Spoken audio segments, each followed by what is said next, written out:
bam bam bam. We just got you. Like you know, oh oh, oh oh, oh. What I feel in my heart is true. What you see in my eyes, boo, is your cool. Totally, baby, I'm falling for you. In the head of my heart and body, baby girl, I wanna dance for you, yeah. I wanna dance for you, baby. And I know you're gonna dance for me, yeah. Wanna dance for me, baby. See, the love is very strong, oh, yeah. Very strong, oh. Yeah, we are very strong, oh. Diana, oh, Diana, oh. I wanna take you away, Diana, oh, my baby, oh. Yeah, me and you, girl, forever, Diana, oh, my love, oh, Diana, I wanna take you away, Diana, oh, Diana, oh, Diana, baby girl, your body bounce, whenever you come around, oh. For my heart, you win the crown, we can never let you down.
So it's a proud privilege and great occasion, and gives me personal gratification to be here with you guys this evening.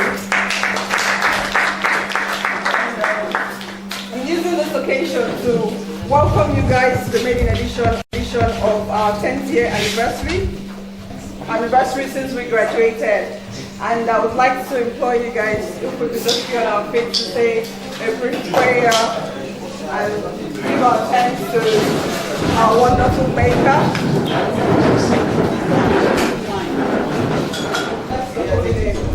It's been 10 years since both of us saw ourselves here, and it's a great privilege and honor We couldn't have done this ourselves. It's been you all the way. For the last 18 months that we've been planning this, it's just been you, despite all the struggles and challenges and all what's happened. We're here and we give you all the praise. We thank you, Lord, for Journey Mercies, for those who have come from far and wide to make this wonderful occasion. And we also thank you, Lord, for those who couldn't make it for some reason or the other, they're not here. We just give you all the praise, we give you all the glory. And we declare this event opened by your special grace, that everything will go well, everything will go according to how you've planned it and how we've also planned it. We give you all the praise. Thank you, Father. Thank you, Lord. Hallelujah.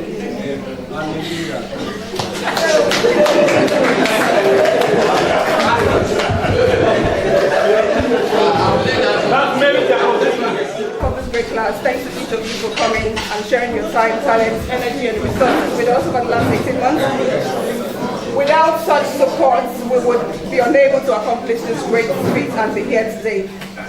This evening, we'll be participating in different activities and also recognizing a few people for their selfless dedication to this event. I would like to take a moment to note that we're honored to have Professor Izubo.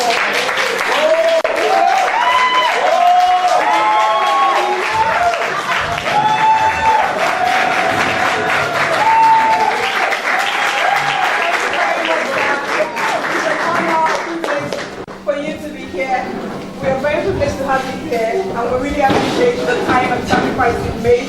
I understand you were even at Abuja this morning, and we understand and appreciate your coming here. Thank you so much. Thank you. We appreciate it. Thank you. One of friends, some of us, for the last 18 months, and we've supported each other in good times, and some of us have had challenges. So tonight, before we go any further in our program, I would ask that we give a 1 minute silence, please. 1 minute silence to remember the friends that we've lost in the last year or so. We've lost Toju, and we've lost Efunani.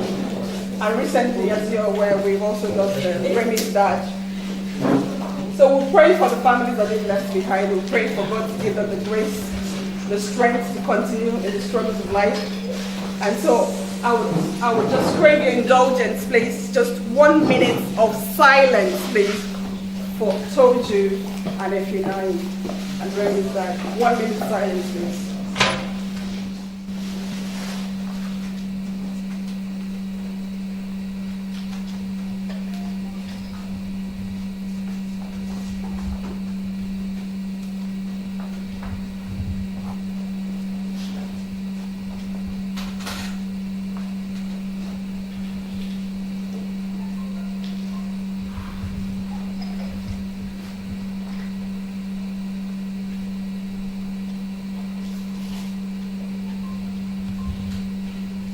All the faithful departed, through the mercy of God, rest in peace. Amen. As I'm sure you're all aware, most of us went to the faculty today. Some of us took a trip down memory lane just to remember Jesse and all the works. And some people, one person took it particularly hard. Where is he? Patrick. He almost couldn't control himself. But yeah. So the visit actually highlighted the state. The visit actually highlighted the state of the faculty and the numerous challenges it faces, including public resources. And unless we find ways to support this great faculty, it will lose its place as one of the greatest citadels of learning for lawyers nationally and on a global scale. So while we may not have a huge pot of gold to give the faculty the aesthetic overhaul it needs, a few of us discussed that we should take a tiny part of the faculty commensurate with the size of our purse. We strongly feel that the Juro cuts meets this criteria. We would ask for an estimate of how much it would cost and what the cost to repair the leaks and give it an overhaul structurally. And of course, this will be discussed more in the forum. And if anyone is interested, just let us know. I won't take much of your time as we have loads of activities ahead of us. So thank you again for coming. On behalf of 007 and on behalf of the rest of our classmates who are not here tonight, I wish you a very pleasant evening and I hope you enjoy the rest of the evening together.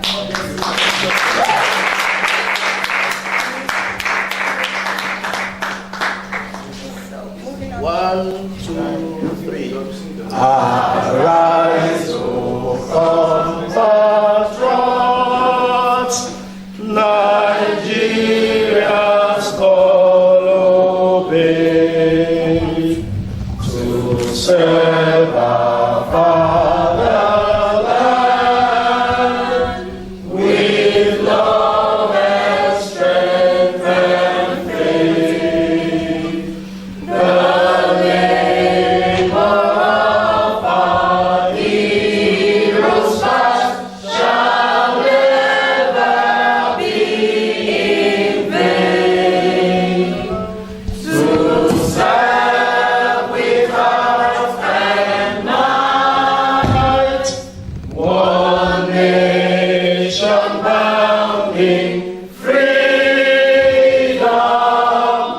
peace and unity.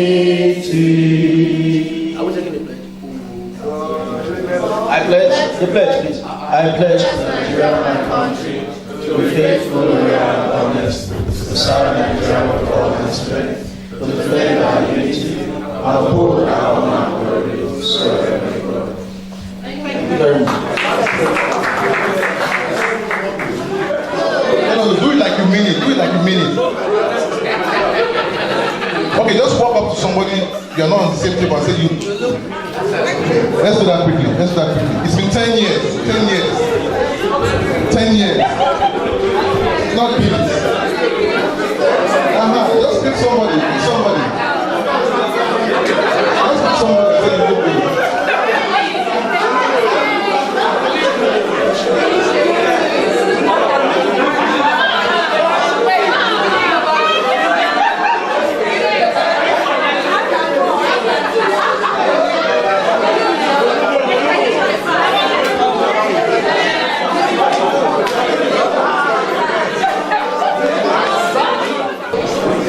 Where do I start from now? Okay, good evening, my wonderful classmates.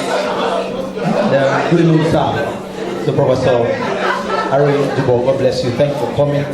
I remember my labor law class when I saw you this evening. Thank you so much for this is your investment. Please let's repeat it one more time. Thank you so much, sir. Thank you so much.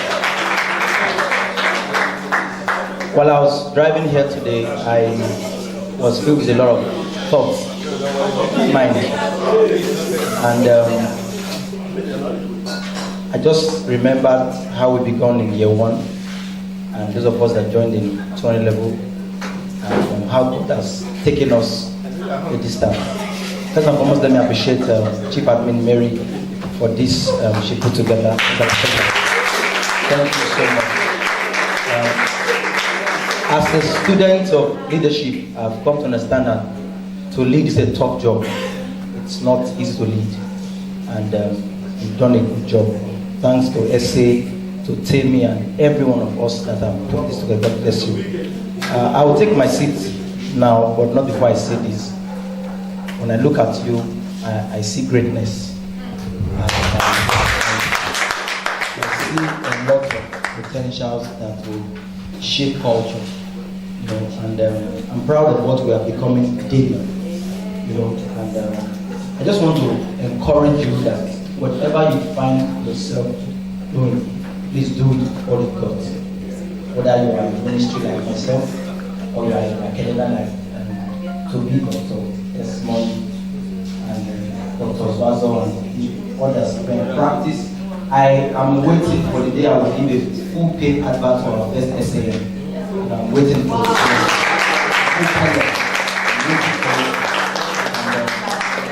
I want to tell us that the sky is just our springboard. We have worked hard, we are still working hard, and I want to also commend what Mary just said. The project we should all support, because if not for the spark of the law, you and I will be where we are today. So the project we support, and I also want to appreciate Mameluku for being here. You know, you've been here, showing so much support to us. It's validated the fact that this is not just children come together, but you could reconcile with what we're doing here. And I will say this before I take my seat. The next 10 years is pregnant. the next 15, 20 years pregnant. So I would implore every one of us to go back to our various fields and do the needful. And of course, not everybody could make it here. I want to look forward to a time where we can bring those who cannot even afford it to be here. That's the spirit of brotherhood and friendship.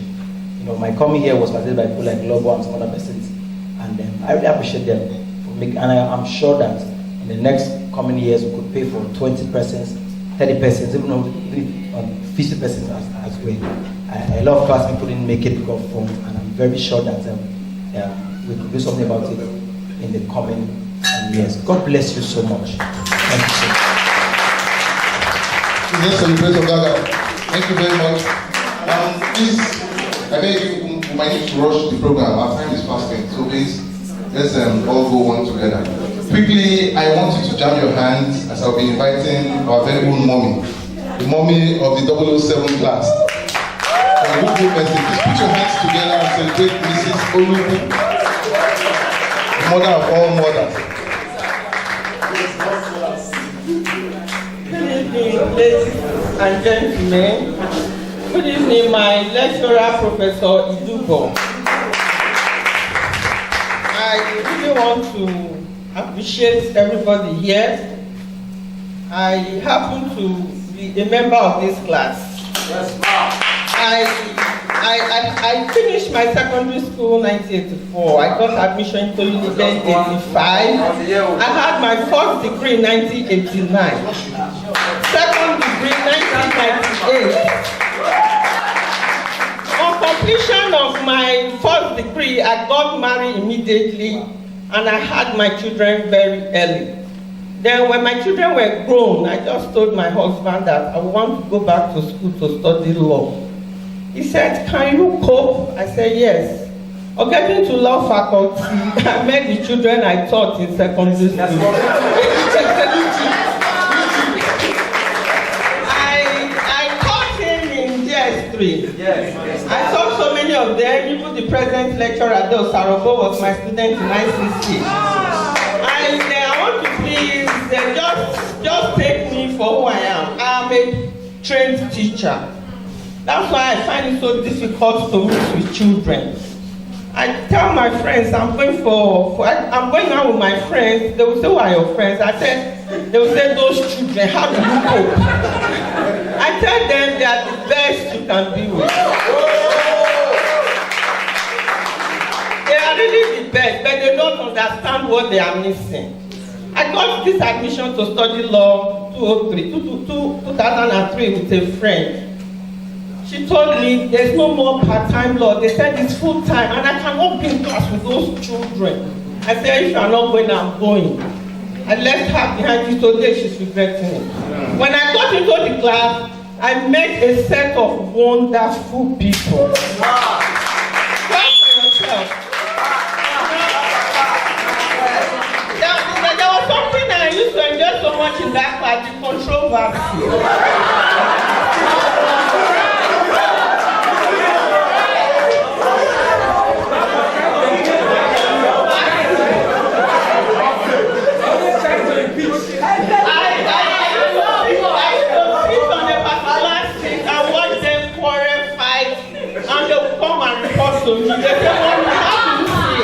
I'll say, "I don't know," because I didn't want to be committed to a particular group.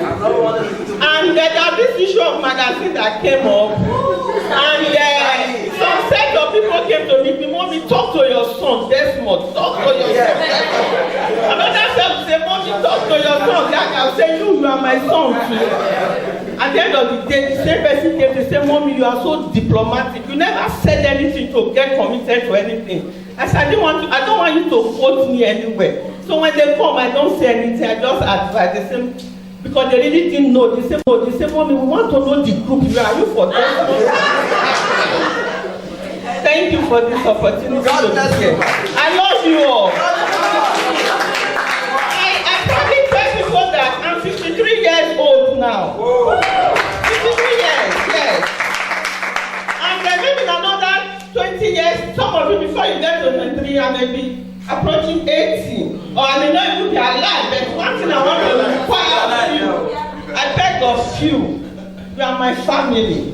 Whatever I'm doing, please just back me up. I will give her my daughters in marriage anytime from now.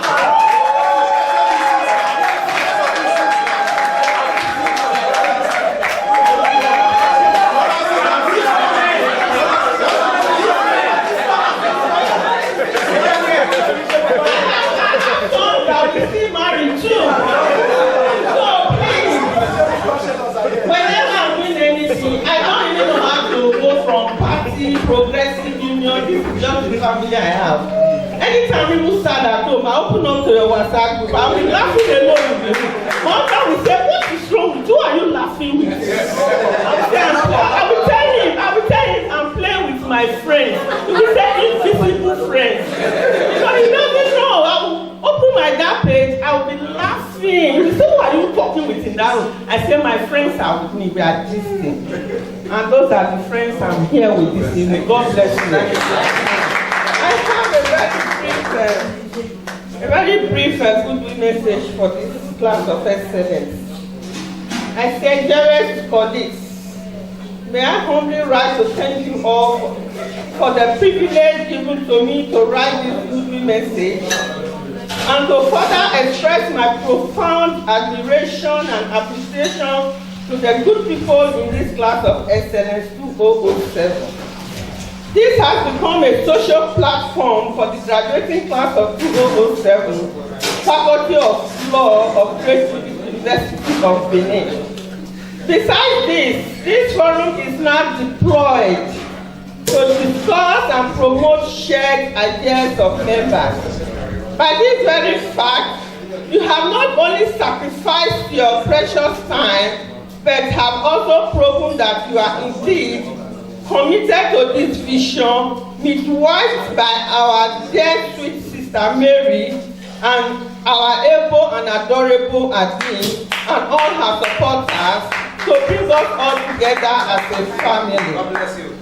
For a vision without a people is to its full realization becomes a vision in futility.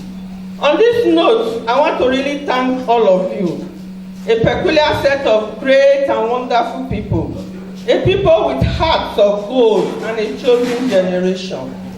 For your kind hearts and ability to accommodate and love yourselves so much, I say thank you.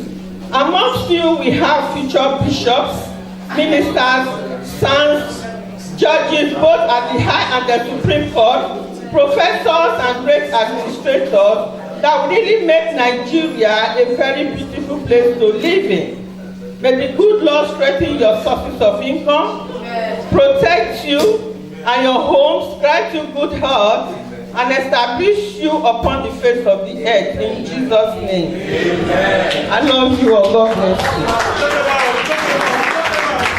you. Put your hands together for Mrs. Soli. For those of you that don't know, she's the chief advisor of our branch. God bless you, man.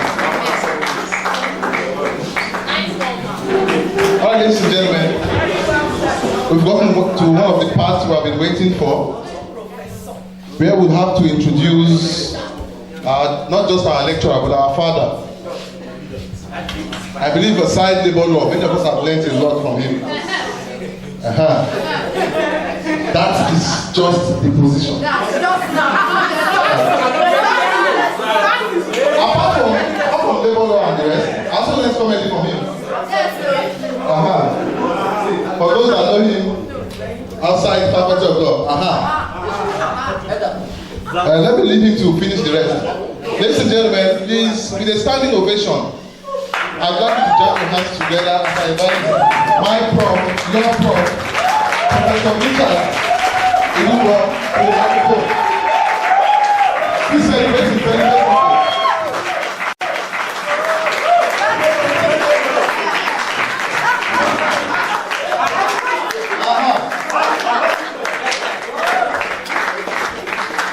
And aesthetic. Sit down. Please, let us celebrate him once more. Professor Richard Inuwa. You're welcome, sir.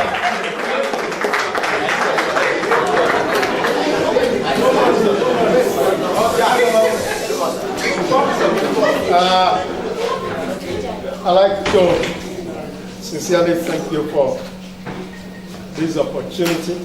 10 years ago, we saw light. 10 years ago, we had a lot that we had to handle together. Today, 10 years later, we have put behind us a decade. But in this decade that we have put behind us, let us not forget that we have achieved a lot. Anything in terms of health, in terms of the gifts of God, and in terms of anything you can possibly talk about. Occasion like this is surely one that you will afford, we afford you the opportunity of sharing fond memories. This is a reunion, no doubt. Fond memories, shared ideas, remembering the youth that we were 10 years ago. Like I told you some time ago, you could not possibly meet anywhere in the world again to have that kind of robust association that you maintain for 4, 5 years or above, as the case may be. And therefore, it was a very, very unique socialization. It was a unique coming together of the students from far and near and relating as if they are brothers and sisters. Today, 10 years later, you have seen for yourself that you are able personalities capable of staying comfortably, capable of exercising comfortable, independent existence. Let us not forget that.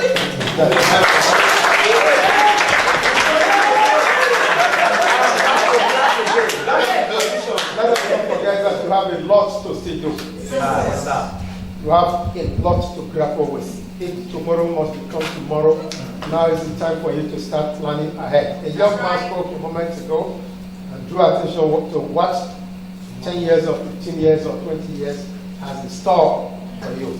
Pregnant with good content, and I dare say it's all yours. You work hard, and you must work hard together. Let's not forget that I have a lecture to deliver. A lecture, you call it a keynote lecture, if you like. And the question was asked why Nigeria could not possibly lend support to paternity leave. Paternity leave. What are we talking about? We must marry it with parental leave. And parental leave is wide enough to subsume paternity leave. Nothing was known about paternity leave until comparatively recently. Therefore, what arm we are left with is maternity leave. It is opposite for us to have a fairly clear idea of what brought about maternity leave to enable us to get to the second leave that we call paternity leave. Let's get it clear. The society that you are seeing today was never like this. Nobody ever bothered to take care of womanhood. Nobody ever bothered to take care of any protection for the betterment of the health care or the health care of the womanhood. They were left without any protection. There was war, the First World War, during which time women sweated blood and bled white, worked themselves to the bones while their husbands were away on the battlefield to fight the Kaiser William War, World War I. That started in 1914. By 1918/19, the war was over. And the Treaty of Versailles, there was the need for the great powers, the victors, not the vanquished now, to look backwards and see how they fared. But they soon found out that, look, they nearly killed the goose that laid the golden egg. Because during the 4 years of horrendous war, women suffered the most. Working themselves, as I said a moment ago, for some 16 hours, you won't believe. Nobody ever survived under such a situation. We are not addressing the issue of children now. The children also fell into this category. quite embarrassingly. But we are addressing women, working themselves almost to death, even with pregnancy as they had before the husbands went to battle. Nobody was interested in any health care for the woman. So that was one of the first areas the great powers felt it ought to address if the word of work was not to perish. And in this trilogy, there was the need to regulate hours of work.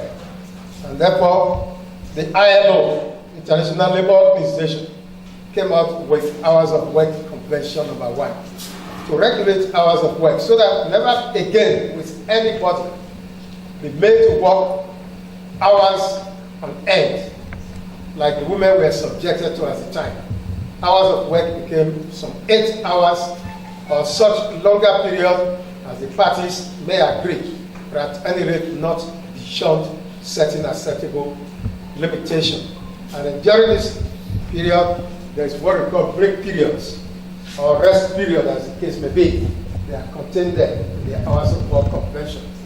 Then we jump the next one immediately after Hours of Work Convention to go to Convention number 3 and addressed the issue of women, protection of pregnancy. There's nobody here that does not come from the woman. I was a student from my mother's womb. I was a student, like every other person here. And if the goose that laid the golden egg is not protected, it will be perdition for us all.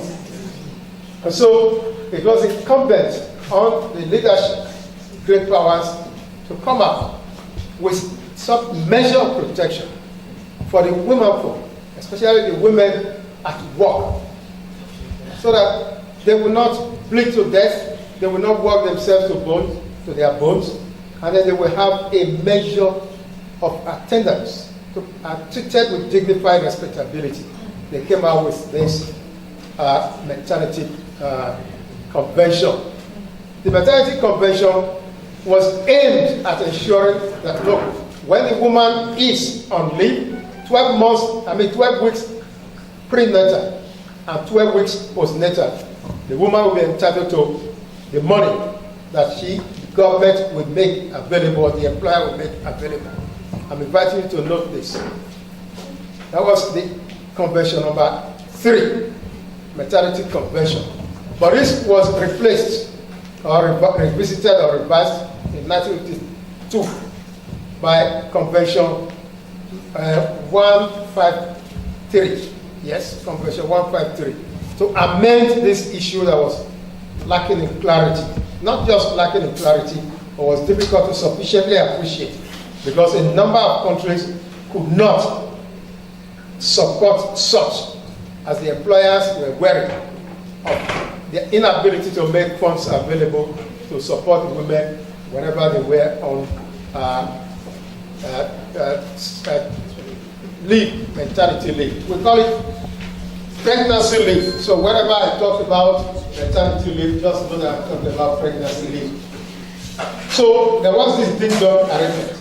Between 1919, when the first ILO convention came out with Convention number 3, and 1952, when Convention 153 was established, there was a problem of the inability of very many employers to grapple with the implication brought about by the relevant article in that convention.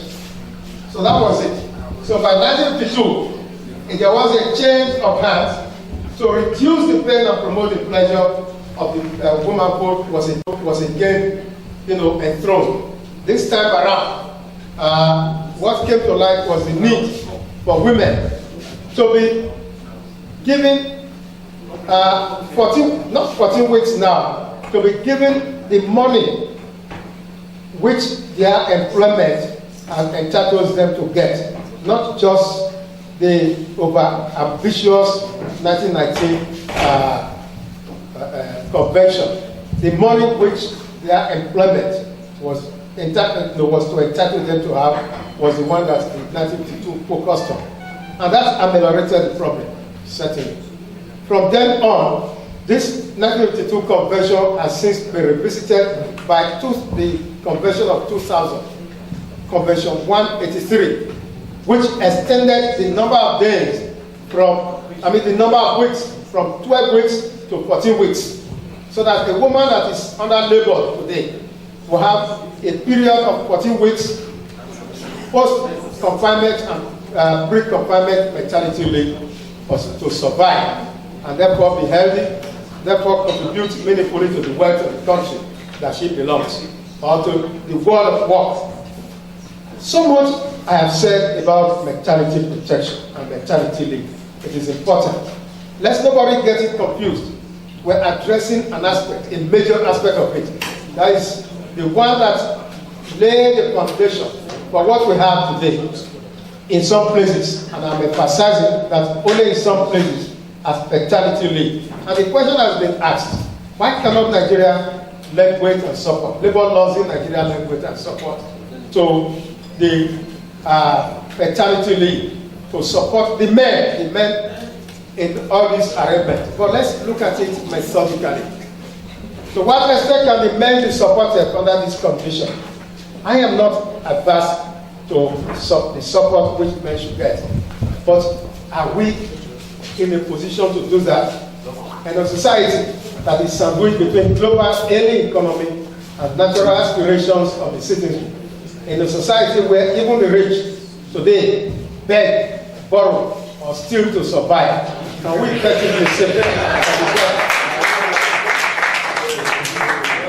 that the wherewithal is there to sustain the paternity leave? And paternity leave, by the way, is a holiday period, whether paid for or not paid for, reserved for men when their wife has put to bed, in respect of any child which the wife will put to bed. It could be during the period the wife will put to bed a child or multiple children, as the case may be. The true intent here is this, and it is not even provided for by any ILO convention. We must quickly get this.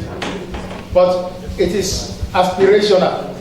If we are talking about ILO's hopes and aspirations, the countries that have taken the lead on this call are OECD countries.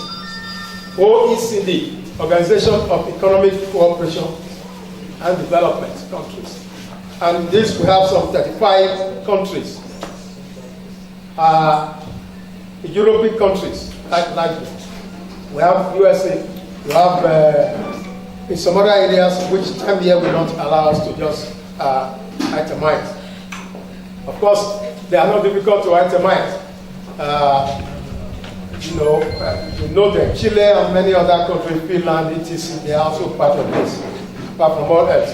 It is not to say that 35 countries make up these OECD countries. It is something like what we have ECOWAS, but ECOWAS is a lame dog from all departments. We cannot compare it with OECD that has wide ambition and has hopes and aspirations for the citizenry. It is the OECD that is foremost in bringing to life paternity leave. One thing you have to identify here, for those that taught labor law, we talked about workmen's compensation, which after the time I taught you has become styled Workmen's Compensation Act then, but it's now Employees Compensation Act. And the true implication of Employees Compensation Act is manifold. At that time, the one I taught you, it was not founded on any social arrangement. It was whenever any injury arose, any worker is injured, the employer is held to be liable, and the employer will look for money to pay. Whether it's a viable employer or the employer has died, so to put it, before payment is made. It doesn't really matter to the society at that time. Which means, therefore, that if the employer is dead or automatically quits, the indebtedness to that injured workman may never inure to his advantage anymore. And to that extent, there was no social backing There was no package. There was nothing designed to ensure for a better tomorrow or any such as better workman. But today, it is the other way around. It is a social security scheme put in place for anybody who will suffer under any injury wherever he is in employment. So if you understand this much, you can best appreciate what I'm going to say now.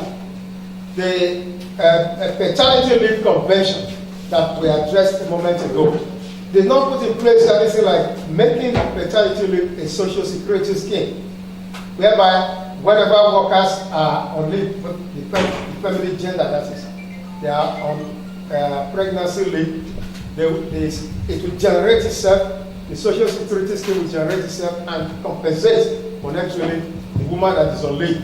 It is the employer. If the employer is able, he pays. If the employer is not able, especially in the private sector, they not pay, and it will be attractive to lay down such worker if there is nothing, even though that is bad labor approach.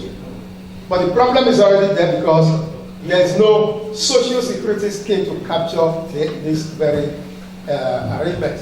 So the OECD has been up and doing in ensuring that whenever they talk about maternity leave, everything is done to put in place a social security scheme that will endure to the advantage whoever, the pregnant woman who has delivered or is in pre-confinement and post-confinement, whichever. But the issue of paternity, which is less than what the woman will get, even though it's not talked about except in some minor areas in Nigeria, the OECD has been able to capture it and then galvanize it into fruition so that the men whose wives will have delivered will have opportunity of staying away. And by the time they stay away, they'll be in a position to benefit monetarily from that social security scheme as made available by the various nation states that comprise the OECD. Now, to that extent, it's very healthy. But if we have to copy OECD, that may be asking for the moon. Because it will be overambitious. We don't have the wherewithal, we must quickly say. And there are other, how do I say it now? Not economic now, social-cultural factors that may even imperil any such arrangement. If I am, as Richard Idubo, I'm entitled in our own arrangement to wives, to marry wives. There's nothing that says I should not have to be a polygamist. And if I have a polygamist, one wife gives birth today, and one gives birth tomorrow, and here we have. How will my employer be able to cope with such a thing?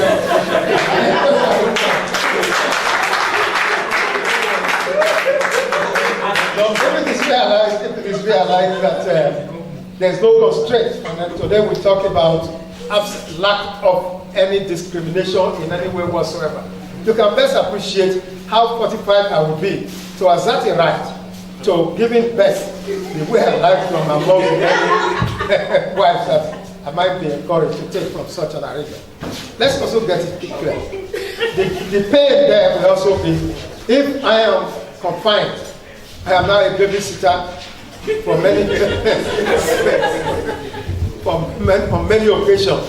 If you are my employer, you are not going to entrust me with any reasonable job assignments. I hope you get what I'm saying now. Because I'm a loafer. I have too much time to spend my life. So all of these things were brought to me as a constraint in that regard. And I've talked about the wherewithal that is not there in the first instance. To make it unattractive for very many employers, especially employers in the organized private sector, which accommodates informal and formal private sector, to do away with a number of workers because our ability to pay may not be there with such employer or employers. So we look at it from this angle. Whereas it is a lofty idea, whereas it's a beautiful idea proposing that the man will be around to take care, to babysit, and clutch the baby with warmth and bring about parental bonding. It is not always the best, because parental bonding that may not may be bereft of any economic backing may leave the house bereft of any substance, in whichever way you look at it. Again, we want to examine how our men play the role. If you take me, and I'm taking myself as the bad man, if you take me as a bad man, and I have to stay, you grant me leave to stay at home, and the next moment I'm going to play draft elsewhere, I'm going to the value of being a babysitter will definitely be brought to zero. I believe that against this background, it will not be prudent for us now to insist that parental leave will be this very moment. This is not without prejudice to the role which Lagos as a state in Nigeria is already playing. This in the same way, Enugu as a state in Nigeria has also followed the one of Lagos. In 2015, Lagos saw the need to encourage maternity leave, albeit in a nutshell. You just give 2 weeks for the first 2 children. So you give them 2 weeks to stay away and babysit. So, but Lagos is even appealing to the overwhelming numbers of employers in Lagos State to feel able to follow suit. But time will tell the durability of such a play. But I know that nobody is going to listen to such a position without running foul of the economic position of things today. Lagos is not having it easy. I mean, Lagos State as a whole now is perhaps one of the richest, if not the richest, in terms of the wherewithal. But if Lagos is only begging the very many employers to copy it by giving fathers the paternity leave, then we can best understand that it is almost a loud sounding nothing. Enugu State has also taken the lead too. It has extended its zone to 3 weeks, I think, 3 weeks. So 2 of them out of 36 and well over straight 37 states have been vying for who can best appreciate this. But if you ask me, it appears to be a loud sounding nothing. Thank you very much for the lecture. It's over.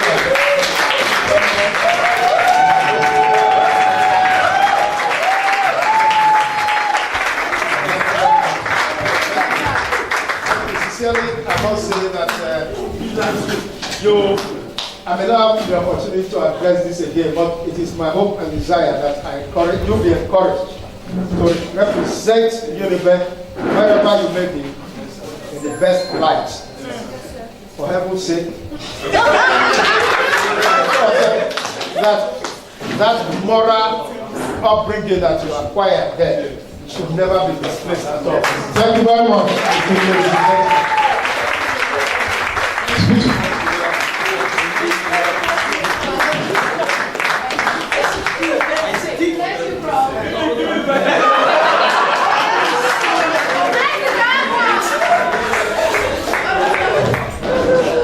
What is that your name? Zeruba or what? No, you are walking vacantly to my class. As your pastor showed you my exam questions. What is the source of your confidence?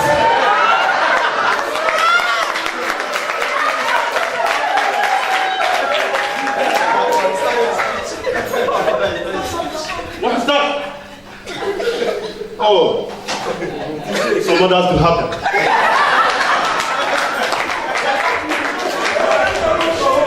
You have a right to carry this cup.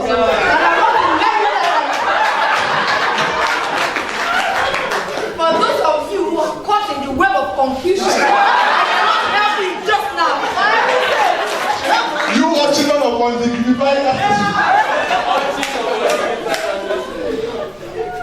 Aha! Look at that. Laughing vacant.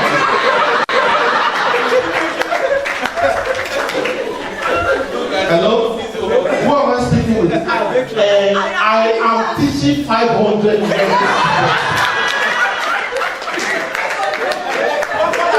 Standing here sweating blood and bleeding white. You are busy with something like that. Amaka Okonjo, stand up and remain in next.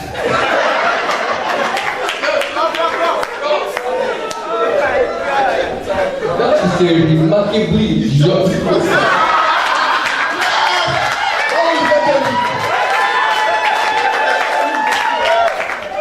You can make noise. In fact, the reason why I'm here, those of you who are already the low seatbelt, we are trying to remove you and we decide to remain there. It is your problem. I know you are worried from your home.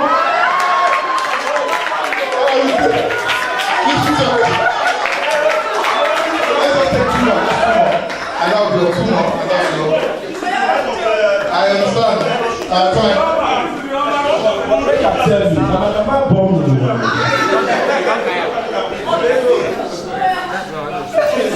Thank you very much. Props, as you can see, you have influenced lives.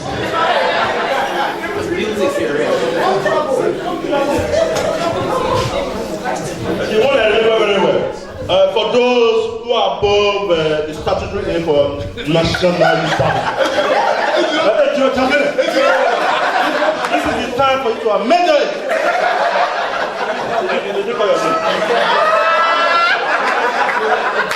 I think that was when Zero Nabi. That's when. All right, right.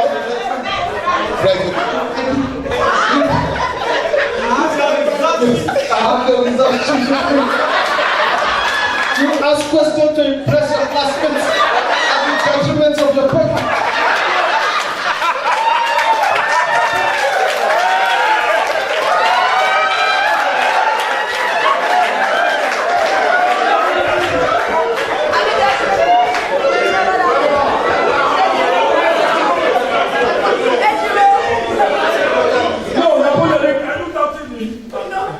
No, are you doubting me? No, where's my key? Go to my office. No, are you doubting me? Look, I have your script. Every 3 pages you quote, you get a quote. It will not help you in law school. Thank you so much, guys. Thank you so much. All right, now, concerning the lecture we had, I don't know if you have questions. No questions? No questions. All right. From the program, we have item 7, which will be coming up shortly. All right. While we are fixing that, I will go with my admin. DJ, please give us some music. The prof is coming with us now.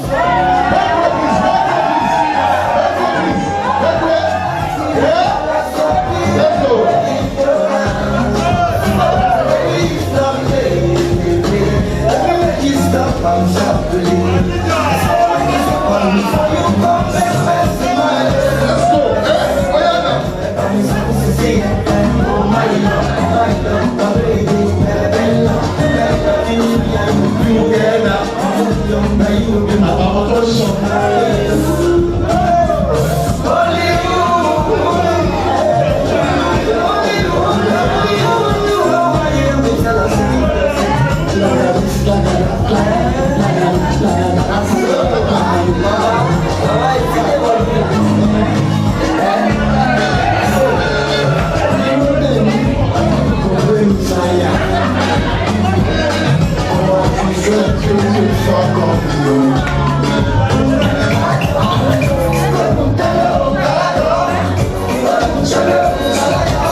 Thank you so much. Please, let's have our seat. To entertain us for a couple of minutes. Ladies and gentlemen, please. I don't want to say much, but we all know who she is. The pretty, the sexy diva, the delectable Marley. Please put your hands together for Marley. The woman with the most beautiful eyes. Yes, I'm not ashamed to say it.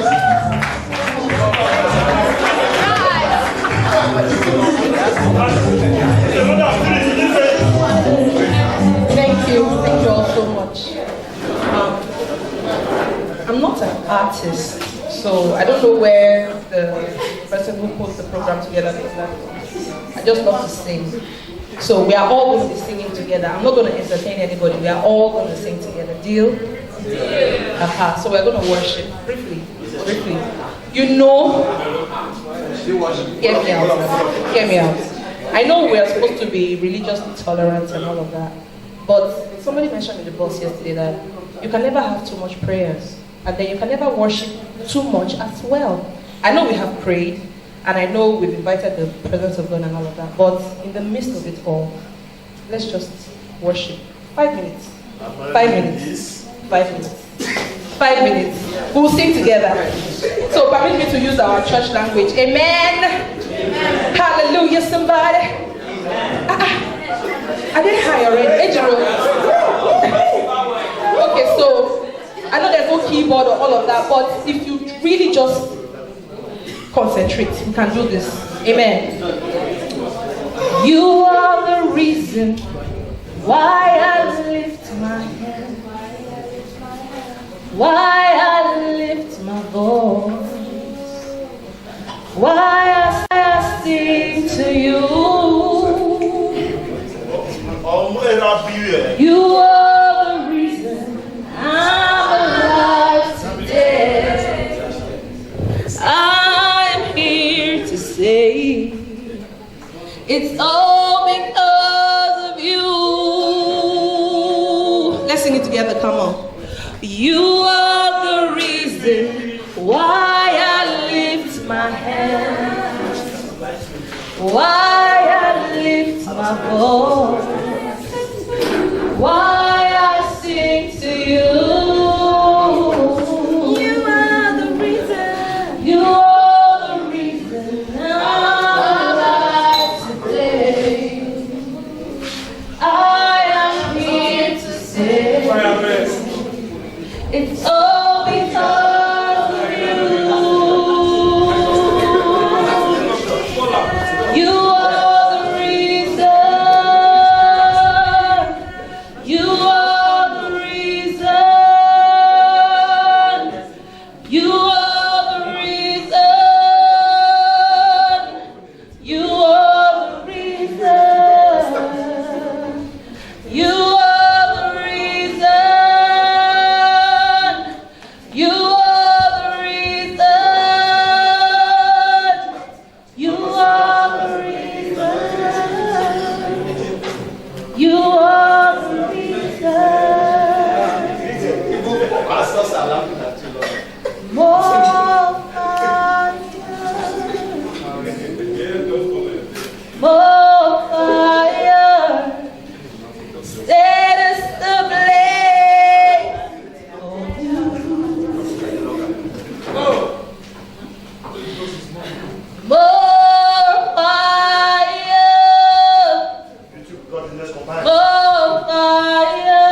Set me ablaze for you.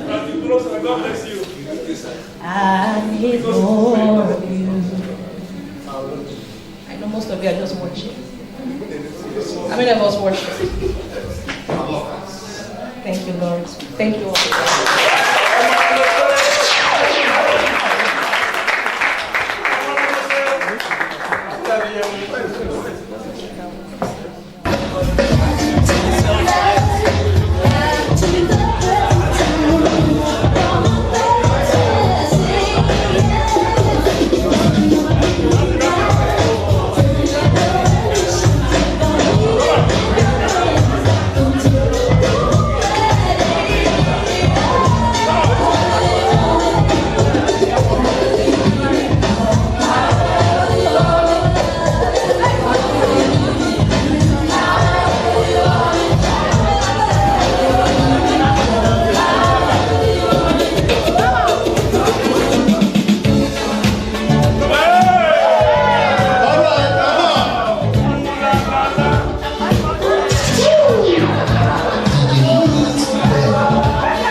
to walk the prof down to his car.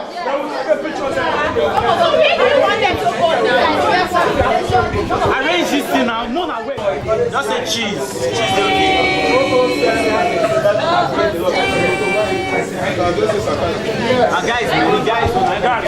Guys, do it fast.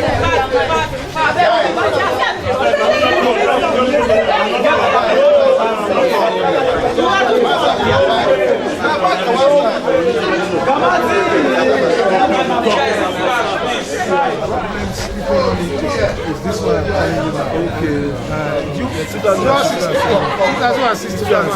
2007. 10 years. Yeah. So when you mention 2007, there's confusion. Yeah. So thank you, sir. That was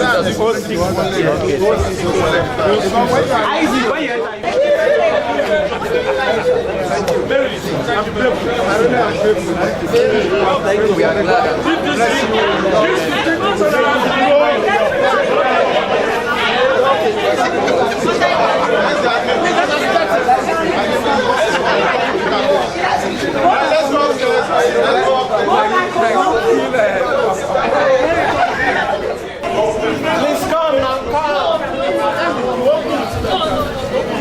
It's too late for now. Go. No, he said that you see what I'm presenting. Yes. I have used my mind as younger one. On behalf of 2007,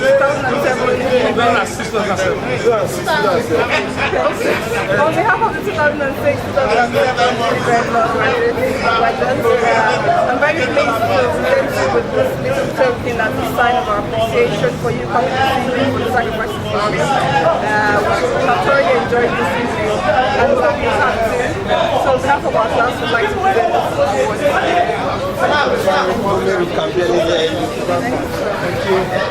Thank you. Yes. Thank you. This is wonderful. Quite honestly, this award has its own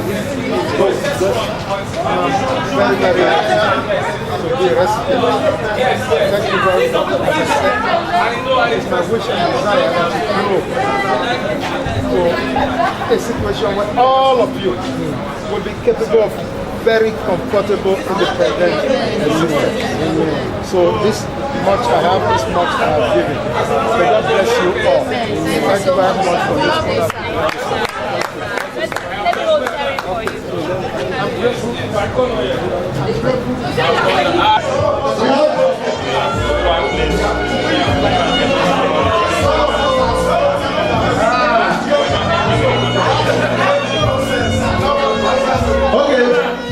We have coleslaw, we have jollof rice, fried rice, we have semovita, we have potatoes, we have spaghetti. We have wheat and we have eba. For those of you who want to eat pounded yam, sorry to break your heart. We have soup. We have pango yam. Yes, pango yam. Lord, please don't eat salad and pango yam. It's not a combination of work. Okay, for those that love afam soup, we have afam in the building. And for those who are doing the keto thing, we have food here for you to eat.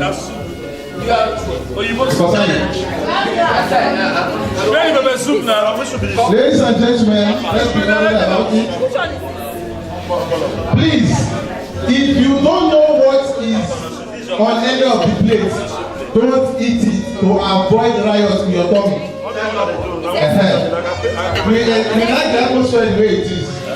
I will not want anybody whose system has been to help us design and fumigate the atmosphere. What are you? You are a couple now, you know chicken. Give all these things for them money. It's chicken. No, seriously, there's a difference between Baba and Yahoo. Am I lying? DJ, bring that down. Don't worry about anything. They just come up. When they board, the pastor comes, announces the flight, introduces himself, come to Peter, and you're flying for the mind, and all that. And you see everybody sits down, adjust their belt, and then they take off. But poor men, when they want to join the deck, that's when you see somebody walk up and say, Father! Take over the driver, take over the steering, take over the tire, take over the engine. Because they are scared to die. Now, if you look at our Nigerian adverts too, you will know that we have different stories that we will know. Then if you take out advert for milk, You hear something like look at you, always been there for you. That okay. We know. It will not work.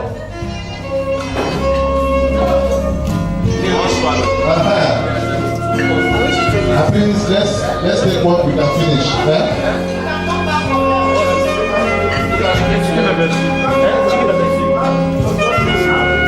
Now, listen, gentlemen, who can tell me the luckiest man that ever lived? Right from the days of the Bible. Who? Solomon, I mean. Who else can try? That's your opinion, Solomon. As far as I'm concerned, the luckiest man that ever lived was Adam. Yes. You need to penetrate your account. Anyway, I'm not saying it's Deborah or no.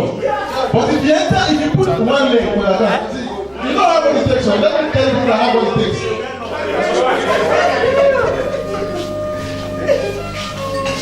As I'm saying, never play the truth or dare game with your life. It happened to somebody, not me. You know, ladies, when they want to catch you, they start from a phone. This friend of mine decided to play the truth or dare game with his wife. And you know, women have nothing serious to talk about. They decided to dial her friend's number and put it on speaker. And the next thing we heard was, hello, Tracy, how far? You think what the episode of telephone? I want to see what? Hey, guess what? I need to just bought one woman hair. You need to see it, but it's expensive. It's 250K. And there's one shoe I just want from the UK. You know how easy to do? That one went there. But I said, oh, this place down. This is where we look at. Hello, sir. If you think I'm lying, let me. I want to ask somebody now. From here down is what we look at. If you are like this is where we do.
Nobody has the right to complain about this place.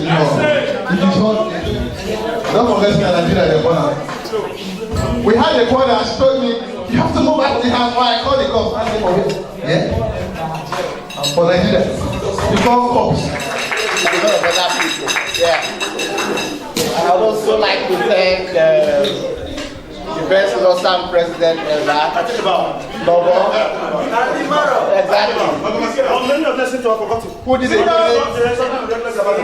great job of picking up Mary from the airport and ensuring that she made this event today. Computer House together for you.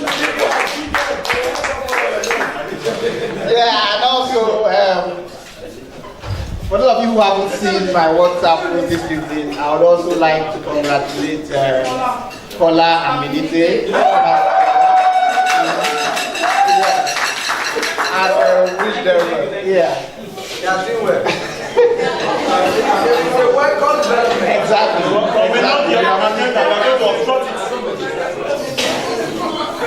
Yes. I'll be speaking this evening briefly about something that's not too complex, because this kind of gathering does not call for any complex discussion. Exactly. It's going to be a simple talk, but nonetheless something that is very important. I think I'm inspired by most of the discussions that we have on our WhatsApp platform, where you have people for and against, speaking with respect to the governance of the country, whether they are speaking from an APC perspective or from a PDP perspective or from a neutral perspective or a more balanced perspective. But one thing the whole discussion on the platform shows when it comes to governance of this country is that people in this house are genuinely interested in the progress of the country. So I'm inspired by that to talk about something that has to do with national. Exactly.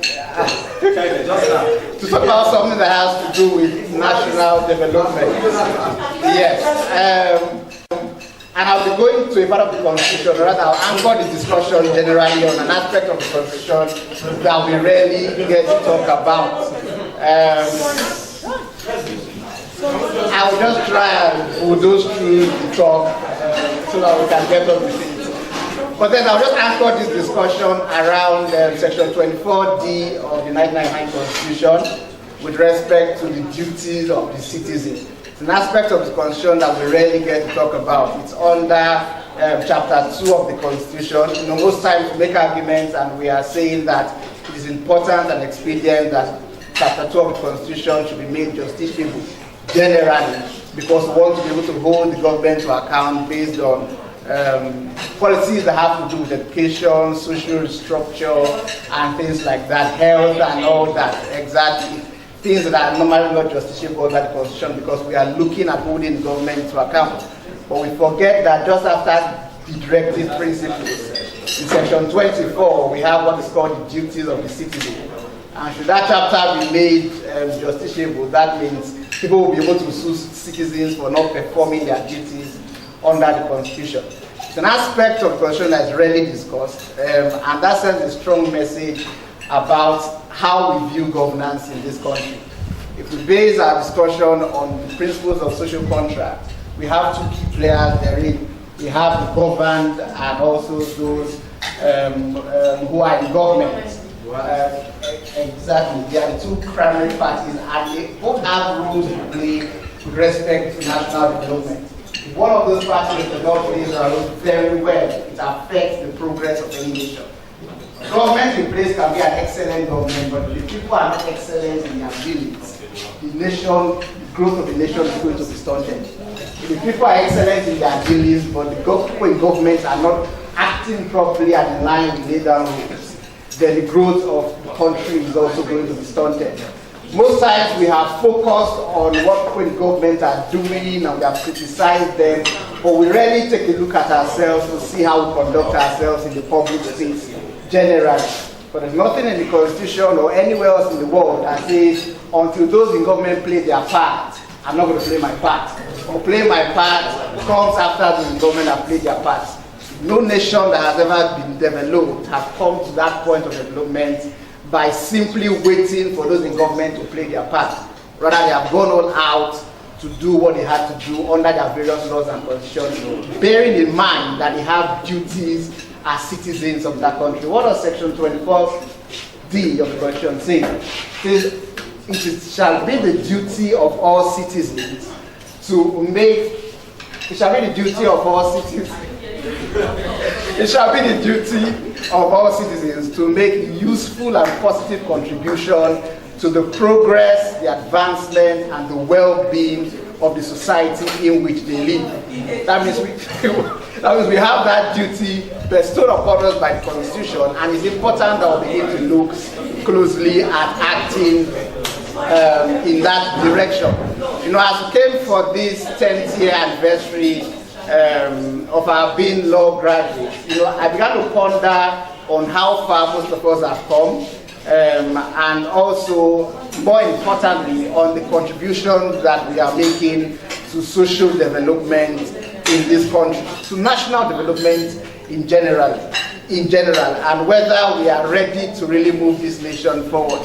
So as we advance in life and in our dealings in society generally, I think we should begin to think more about the kind of society that we are living for those who are coming behind us, and looking forward to playing our roles effectively while also trying to hold those in government to account. This can play out in a multiplicity of ways.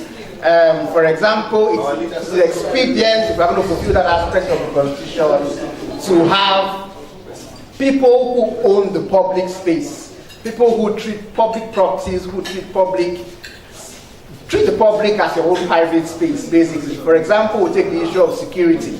When you look at what happens in developed countries, it's not because the men, their police officers or their investigators are so much better than what we have here.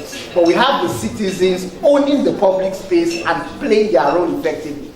Most times something is happening here and they pick up the phone right from their window and they call the police and the police is there. It's not because they have some abounding technology or some fantastic, you just have citizens that see the street as their own private place, that see what is happening in society generally, and this is my country, and so I'm going to play my role.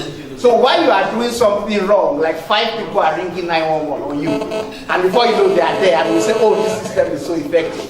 We have such systems in Nigeria where we are committed to the public good, committed to playing our own role. So just recently, I was privileged to know about the situation in an institution. For certain reasons, I will not mention the name of the institution. But 2 billion, like 5 years ago, have been contributed into an account under an endowment fund. 2 billion in a small government institution where there are many. 2 billion. But somehow, nobody seems to know where the money is. 2 billion. That was before 2015. And then a lot of people. And it's an institution where people come and go from the offices that control funds. A lot of people have forgotten about the money. People just talk about it once in a while. That during this occasion, we had a lot of people contribute so amount of money, but we haven't seen the money. But then a few people knew where that money was, but they were not saying anything. They were basically just waiting for the time to pass and for people to forget about the money so that they can lay hold on the money and share.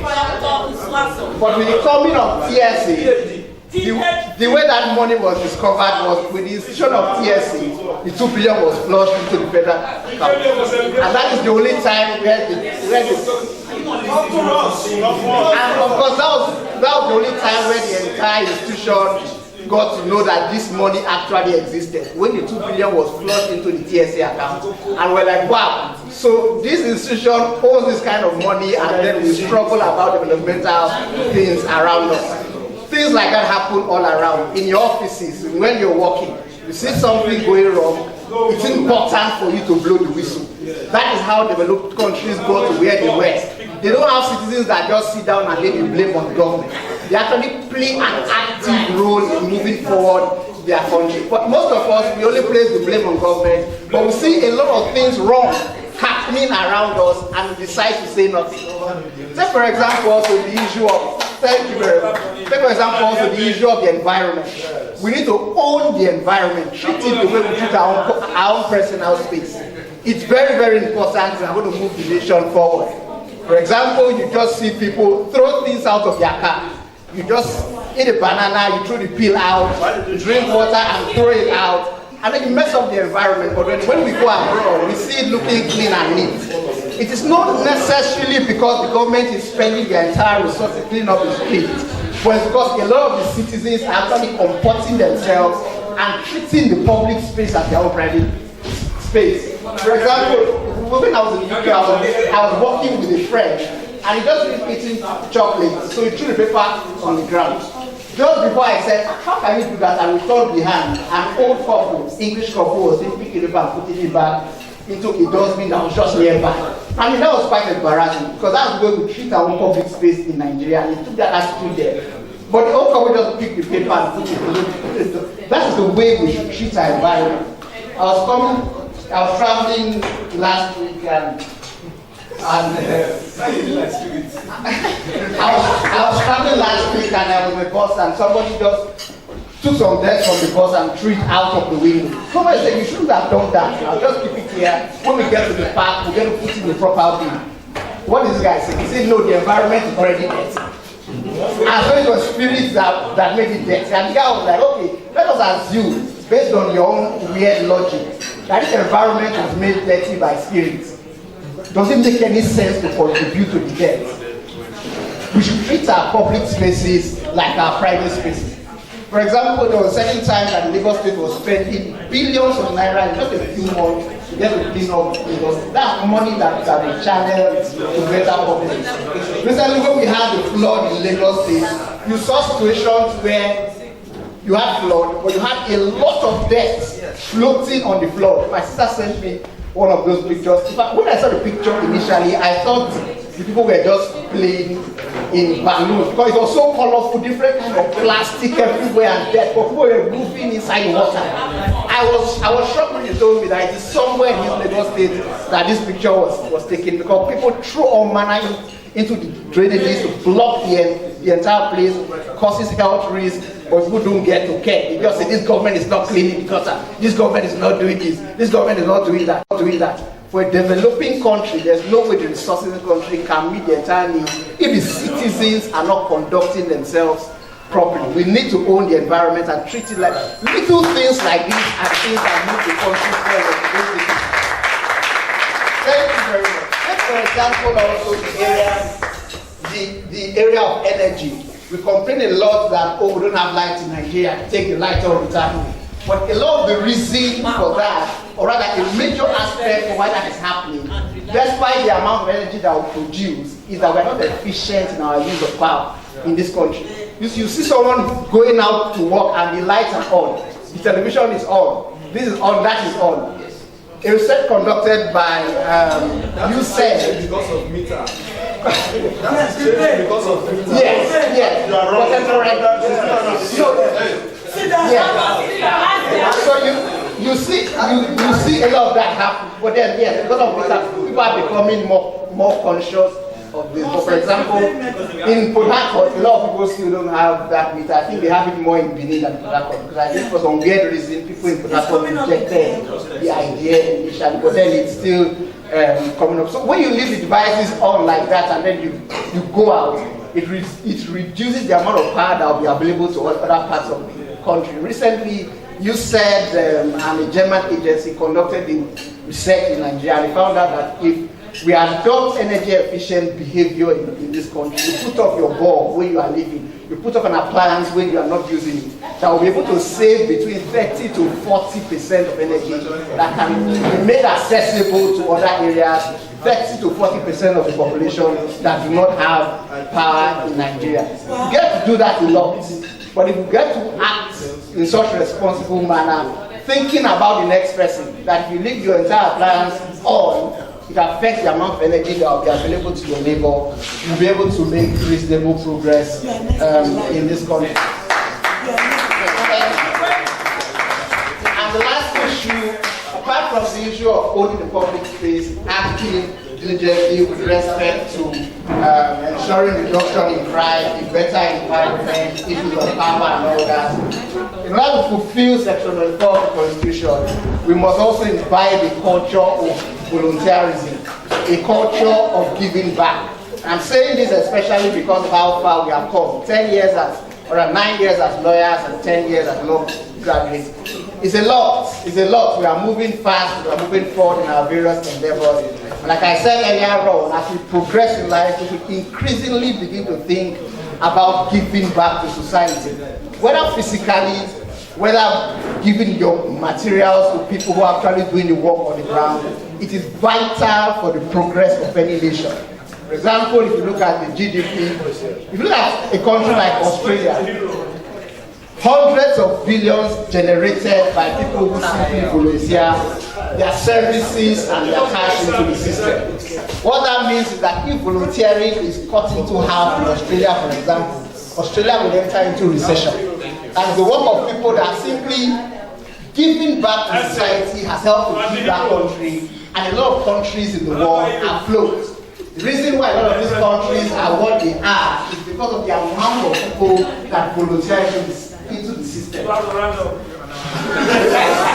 course, I will. But because the amount of people that volunteer into the system. Take for example, in Port Harcourt, the Port Harcourt prison is built for like 800 people. But in that prison, you have up to 5,000 people in the prison, and most of them are just there because of issues of they have been granted bail, but they cannot pay. They cannot process the bail stuff. Most of them have been fined as little as 20,000, but they have been there for years because nobody is coming to their aid. As lawyers, we could step in and do a lot of good in that respect. That will free up space, and let people who shouldn't be there come out from that kind of. That's what happens in a lot of developed countries, and the system seems to be working. Not necessarily because all the government agencies are that active, but because people step in and take responsibility. Take for example, the recent Grenfell fire, the tower in the Grenfell fire incident in London. If you just check online, you will hardly find any government agency stepping in to provide aid to those that were displaced. What you find that a multiplicity of churches, a multiplicity of private individuals, NGOs, private organizations bringing food, bringing shelter, bringing mobile toilets, people opening up their homes for those people generally. But I was just checking it up this morning, and I only referenced the government decision in respect to responsibility for that fire was that they were saying that this government decision is not effective for even delivering humanitarian aid to the people in Grenfell. But then they didn't lack one basic thing. In fact, some of the agencies were like, we already have too much food, too much clothes, too much medicine for these people. So you just hold up for a while. Okay, yeah. The entire place was flooded by private gifts and by private people who took personal responsibility for the development of that country. So it also happened in like the US. When due to Trump's policies countries in, but those people have families in the US. They were coming in, they were stranded at the airport because the policy had come into effect.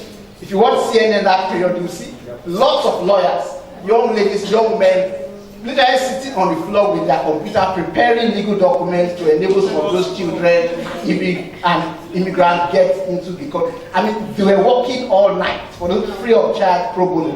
What I'm saying essentially is that we need to do more as a people going forward. God has blessed us a lot in this sense, and we need to think more about giving back to society. I mean, in a multiplicity of ways, whether through legal aid or whether even issues as simple as donating blood. Issues as simple as donating blood. I mean, in a lot of these developing countries, or developed countries, then you don't have that person's blood type, but they don't even have enough blood to give to that person because we are stingy with simple things like our blood. I mean, when countries are even moving forward to areas of donating parts of their bodies when they die to people who will require those parts, exactly, donating their organs to people and all that. Those are the directions that we should be moving towards. Thinking about giving back to society. Set up something as you are going on. If you're involved in law practice, I'm aware if people are already doing that kind of thing. Just ensure that you are handling one case for free for somebody who is indigent. Or you're able to set up something. If you can't set up something, you're outside the country, your money can work wonders. Find a proper NGO and contribute meaningfully to its development and to its progress. We cannot leave the entire responsibility for the government. It will never work. We have to take personal responsibility. Thank you.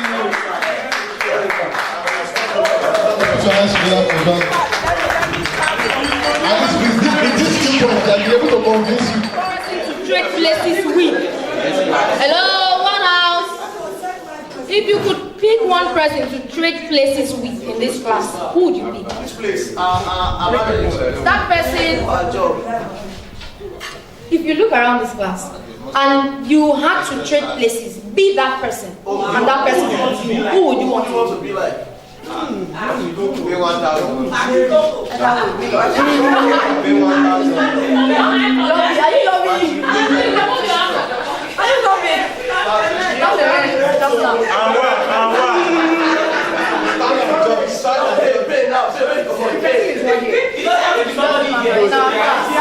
In our class. Yeah. Well, you mentioned the best. You mentioned the best. If the best is but in our class.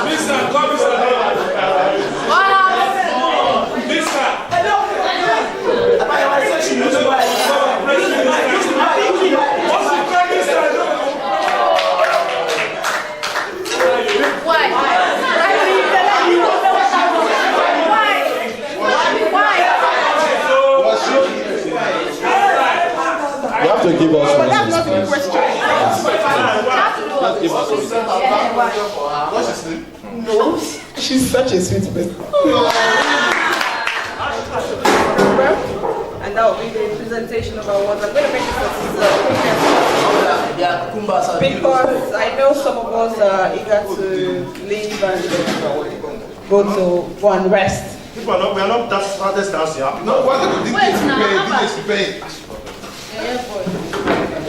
I was meant to give it to someone to present, but because of the restriction of time that we have, I'm going to make it very sharp.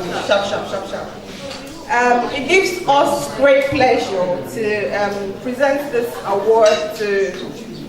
So let me make a brief introduction. So this award is going to some special people in the WhatsApp group who's made this WhatsApp group very interesting, and also to some people here who made this event possible. So we have the privilege of presenting the most funniest person on the 007 group.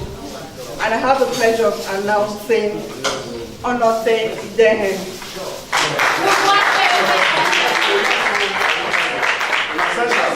As you all know, she's not here. And so Ahime will be receiving this on behalf of the other side.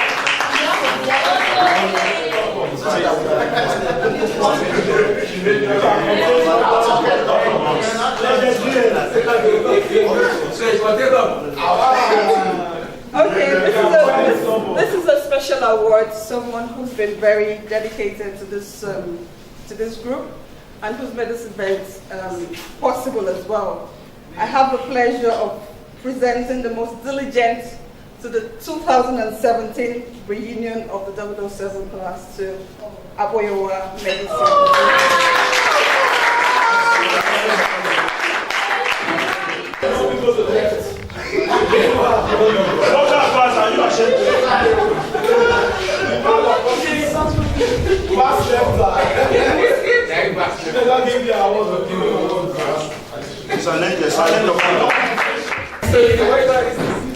The next award, one house please. The next recognition award for the most consistent person on the 007 group.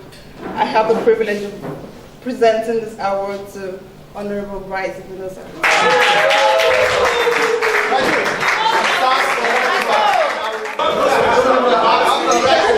I have to appreciate this. Ladies and gentlemen, for those of you in the other side of the debate, politically, you will not be very happy with this award. But we have to give honor to who honor is due. Yes, at the age I say, lover, we cannot compensate reception. Thank you very much.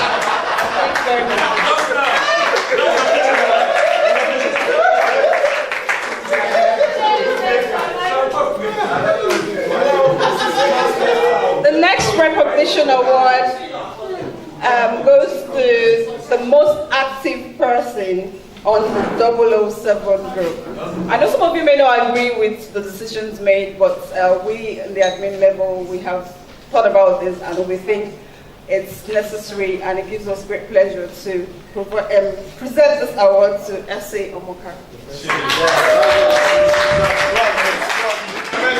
Mama, welfare. Welfare leader.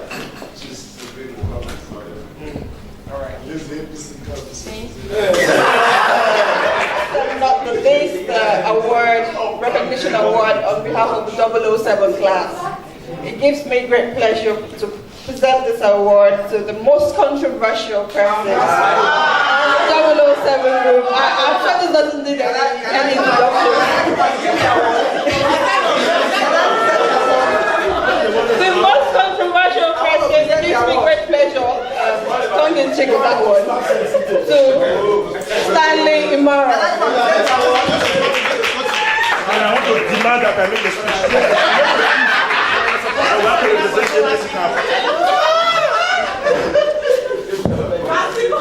Thank you very much. For many people, you do not know that I'm a very shy guy. As I stand before you, I feel like I'm crying inside of me. Appearance is deceptive. Well, I think this opportunity is indeed a very good one. I want to use this opportunity to make amends. For those who may not understand our background, when you are in a group of people like this, you just discover that there is need to create controversy, just to keep the group alive. I have about 7 special groups on my WhatsApp group, but they call me the most gentle and #1 monitoring spirit. I don't interact, I just keep quiet. But I'm more relaxed when I'm talking to a group of lawyers, those who will understand where we are coming from. And I want to particularly appreciate everyone who took time to tolerate my calculated stupidity. And in particular, I'm grateful to Adimere, and I want to use this opportunity to please, on my behalf, kindly appeal to her to unblock me on all social media. Please unblock me. On behalf of Black, unblock Black. Sincerely speaking, at times I try to reach Lily on phone, I won't be able to reach her. I try to chat up with her, I won't be able to reach her. I go to Facebook, I can't reach her. Please, all I did, I was not personal. I believe that indeed there is need to keep the group in controversy. Without controversy, you won't have the best. You will be too relaxed. If you are president tomorrow, be rest assured that ordinarily I would like to be in the opposition so that we can put you on the So, my dear sister, incidentally, we are not from the same village, but she's not here. All I did, how we did, was just for love. Most often than not, any statement I make and there's no reaction, I bribe to react. If the word bribe does not agree with me, it was deliberate. I'll call Desmond. Oppose me, but Desmond does not like opposing me. Ejiro will not like to oppose me. But I will just call Bright, oppose my position, just insult me. So do you understand? Just to keep the group going. So please, how we did. And for those that are offended, please, I'm on my knee, it was definitely. I'm very sorry. I'm very proud.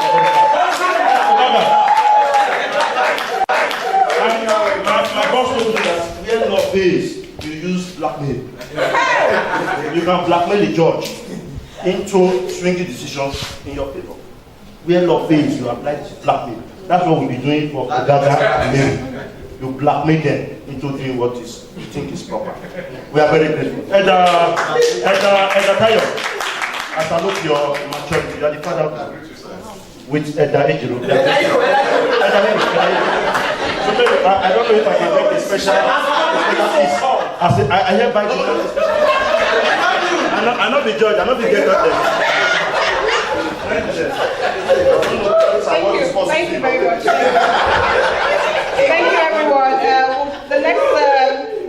The next item on the agenda will be the cutting of the cake. Then after that, we have an idea which has come to limelight right now. The person of Mary Igepe.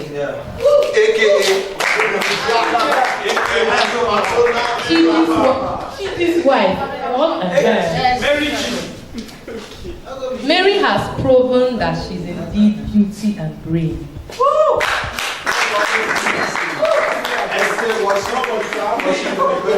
She showed so much commitment to this dream of hers. Stand up.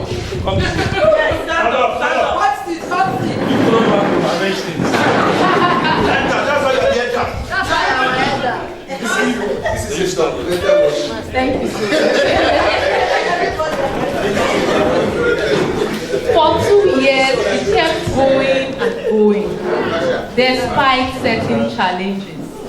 She didn't give up or back out, even in the face of opposition and challenge. Rather,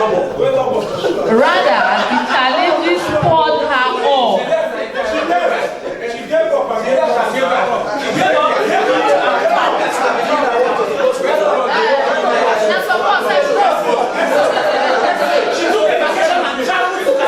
To a point where she almost backed out and came back. Mary, today we present you with this award for excellent service.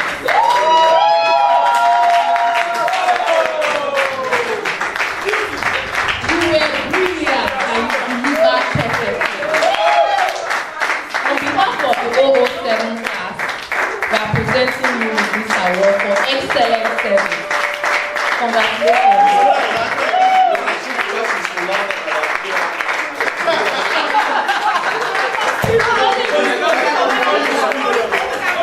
Before you speak, I promise everyone. Even if it's water, fill your glass, let's propose a toast. Yes. Oh, you are right. Sit down. Sit down, please. Sit down. Serve it on all. Even if it's water. This is what you would have done earlier. Not in the matter of making a speech, why don't you charge your glasses?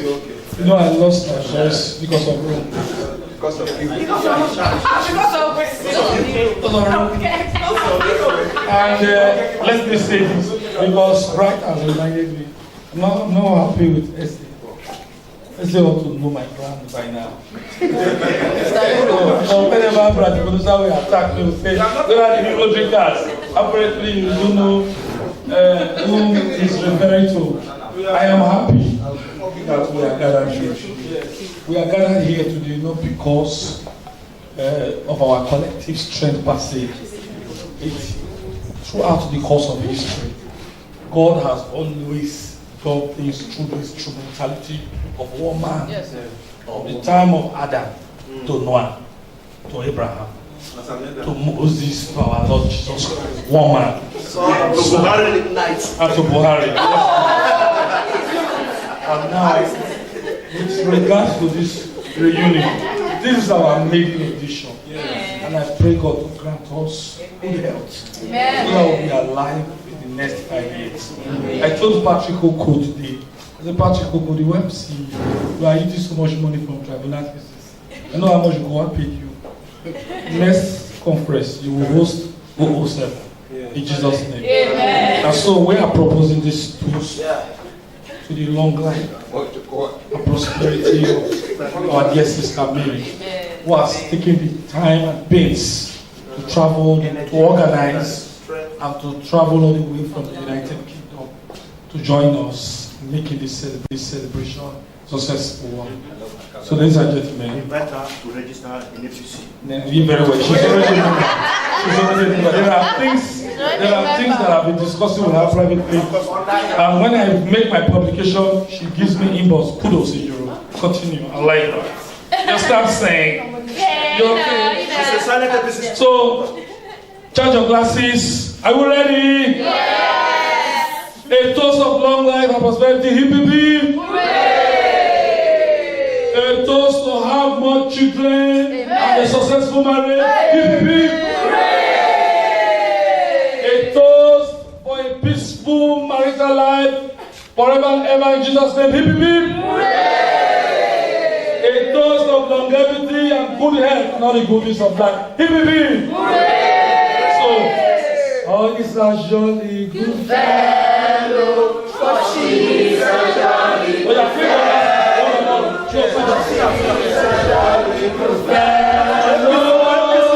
APC woman.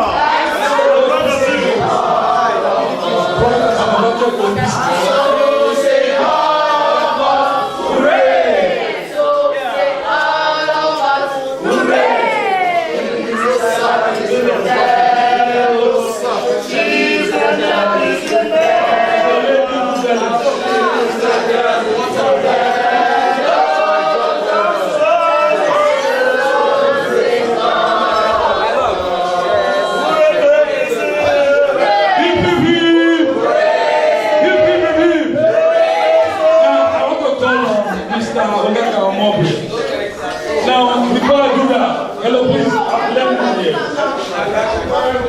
Before I do that,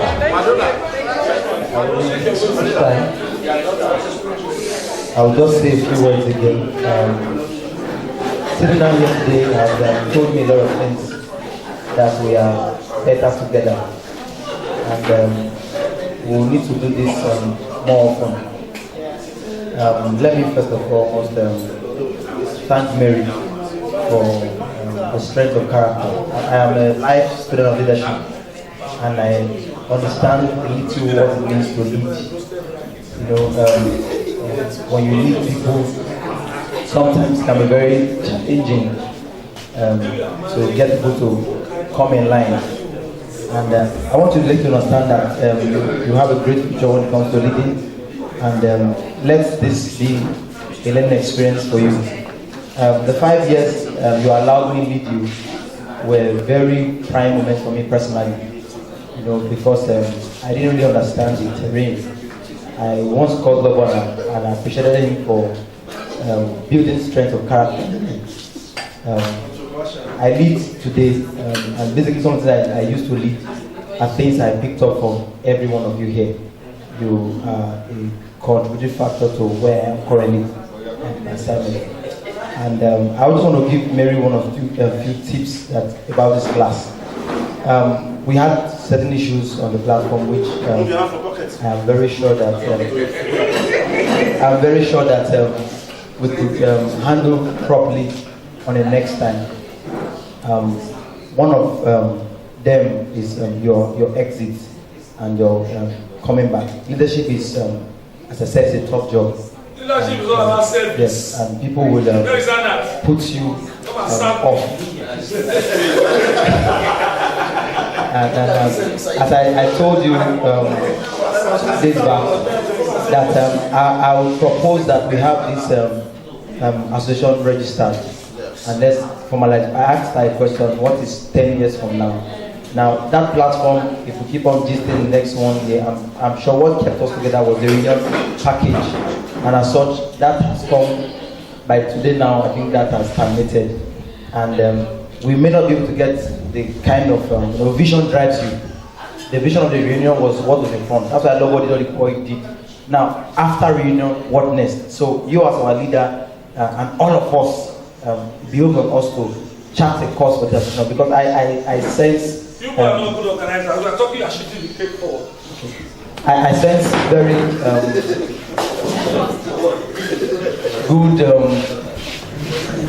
I sense very good opportunities for our group.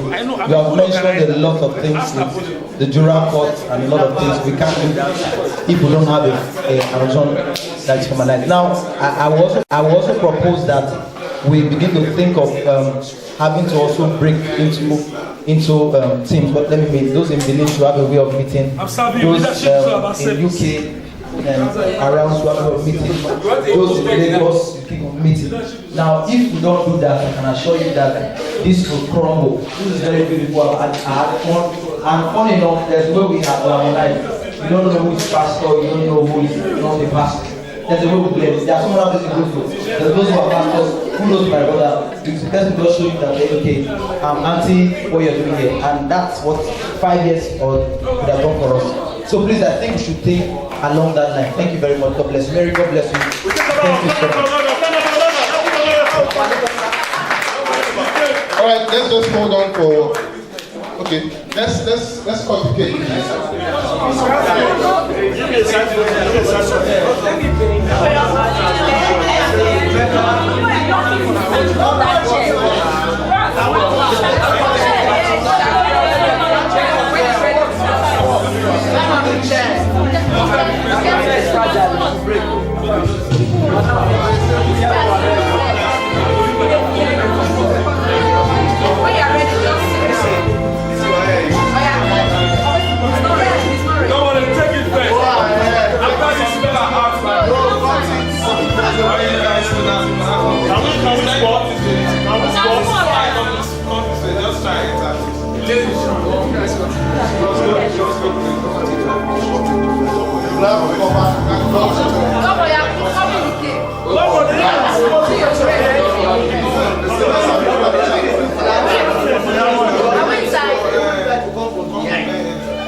admin.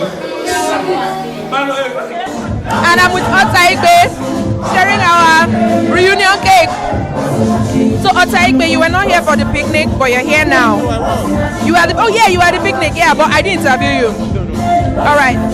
Now this whole dinner, what has been your impression so far, and what has been the highlight, the high point for you? Well, it's been very lovely getting to meet everyone again. Having dinner, having a lecture from one of our favorite lecturers, Professor Idubo. So it's been a very good evening. The highlight for me was the presentation of awards to some of us. You know, people who have tried to make our group very lively, to keep us company, even though some of us who don't talk very much on the group. But I really like that part, that we're able to recognize such people. So I hope we can do this again, not in 10 years' time, but maybe next year if possible. So thank you very much. Thank you very much, Otaigbe. After 10 years and 2 children, she has been the one to retain the best shape, hips on point, flat stomach, no fat anywhere, like kudos to you. She was at the picnic yesterday and she's here today, so we're going to hear what her opinion of the event has been so far. So Ibe, I was asking you what the high points of this whole dinner has been for you. Were your expectations met? And what do you look forward to moving forward from here? Okay. First of all, my expectations were met. My expectations were to meet friends I haven't met in the past 10 years. For those in Benin, I see them always. For those in London, Lagos, Abuja, it was an opportunity for me to meet them once more, interact with them. And I feel so young again. You know, the dance, the talks, the jokes, and everything. Yes, my expectations were met. The award for the hottest body after 10 years goes to... Tell us what his impression of the reunion has been and what he's living here with. So what are you leaving this whole experience with? First, I want to place on record that this is wholesome, this is beautiful, this is wonderful, this is elating, it's a feeling of nostalgia. I have been able to reconnect, I've been able to build further foundation, and I've established more relationship. And I'm living here tonight with a feeling that I have a family that is more than a family, with a feeling that I have colleagues that I can always run to. I am living here tonight with the assurance that I have colleagues that we can think together, that I have colleagues that we can resolve issues together. I thank you most gratefully. Most grateful. Thank you. Thank you, Paul. Ogaga himself, live in the flesh. So, Ogaga, I know you're a pastor, you have your hands full, you're doing so many things. What has been your experience with the reunion? And what was the high points for you? And if there were any low points, what were the low points? Okay, it was a splendid event. I've had fun today as I've not had before in a long while. Well, I would say at the beginning I was a little bit discouraged with some issues at the admin group, but issues happen, things happen, but we always sort ourselves out. Then high points, fun, my friends. I'm seeing Marlin again, and I saw my friend Richard today again after a long time. Thank you so much, Ogaga. Have fun. It's one of the admins that put this whole thing together.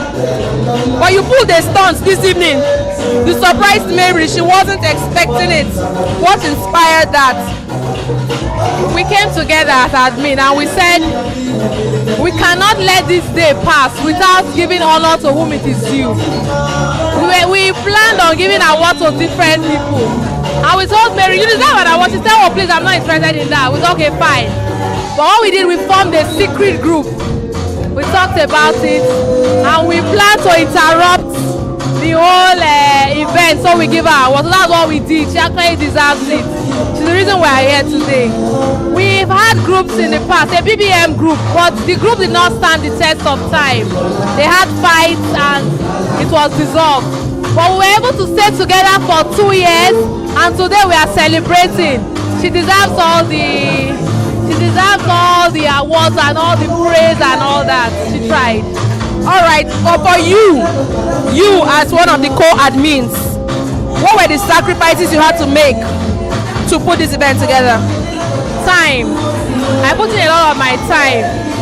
You know, most of the time my husband complains that I should put my phone down. I said, I'm working. I can't put my phone down now. It's just like being an event planner. You say I shouldn't, just that this one is virtual. We're using phone, but I'm working. So I put in a lot of my time. You know, time majorly. It was my time it consumed. Thank you so much, SA. It's a beautiful event. We've having serious fun. Finally, we have Chief Admin Mary here. Woo!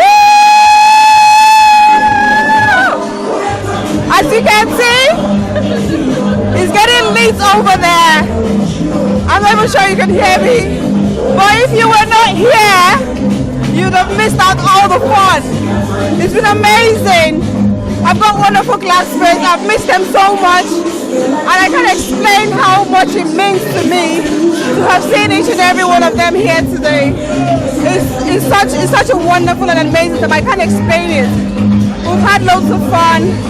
And I hope we maintain this culture. I hope this legacy lives on. I hope we live on and have this more and more and more. Life is short.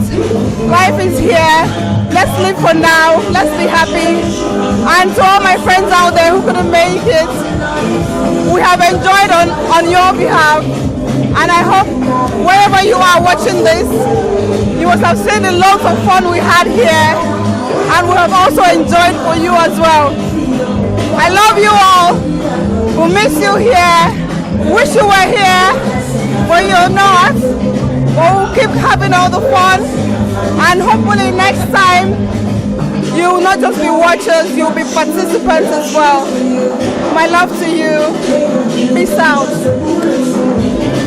Thank you, Admin. Thank you, Admin. And what was the high points of the events for you? I'm excited to be here. I'm happy. The dinner was so impressive. I want to thank the organizers. They did very well. You can see the buffet.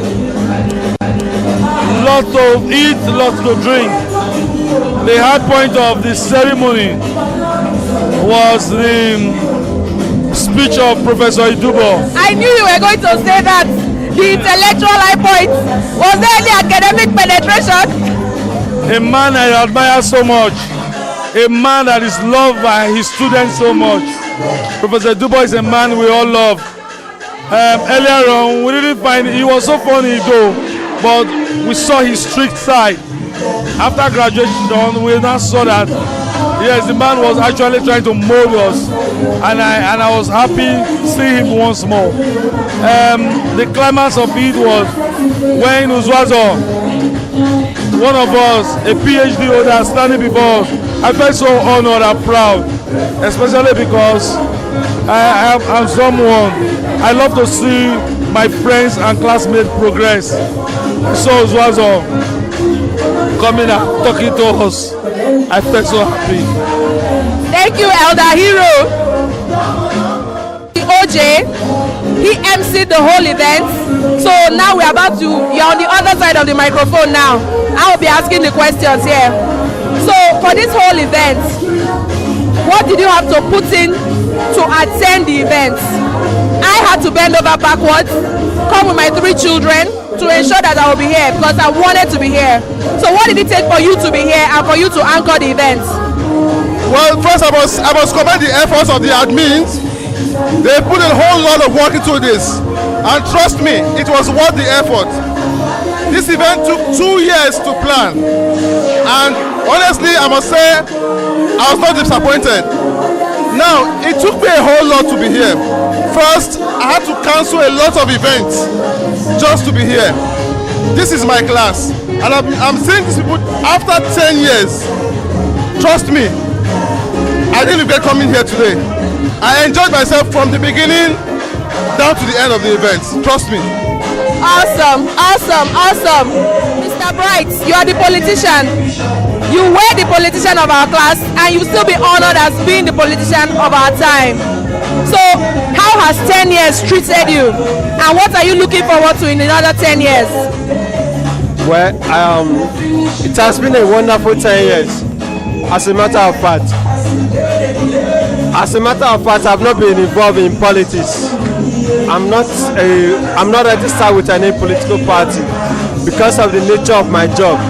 But my political inclination is still very much intact. And I tend, as the time goes on, to be involved in politics. And my involvement in politics is based on the need to have a better Nigeria. In Nigeria, they can defend a citizen. In Nigeria, they can provide for the needs of the masses. That is the kind of Nigeria I want, First Nigeria, Thank you, Bright. Have fun in the next 10 years. You are in Benin. Yes, so how do you feel about this whole reunion? Very, very beautiful. Very, very beautiful. It's a very wonderful location. I'm very happy. I'm very excited. I'm reliving so many beautiful and wonderful memories. My classmates, they are all doing well. They are looking happy and I'm having so much fun. How will we end this event without talking to the most controversial in the group? With me is Lobo. So Lobo, how did you feel being given that award? As a matter of fact, I'm grateful to my colleagues because it shows that they knew that my controversy was geared towards making sure that the union is successful. If they are seeing it from a negative perspective, they wouldn't have given me this award. So I'm grateful for that. So what do you have in store for the next 10 years? Do you have any intention of hosting any of us anytime soon? For me, I try as much as possible to be a good jolly fellow. Although people may not see me from that perspective, because most people tend to look at the facade. Appearance could be deceptive. I'm a very calm and easygoing person, but I like controversy. While the controversy was going on in the class, I was in the group, I was busy laughing and enjoying myself and growing younger.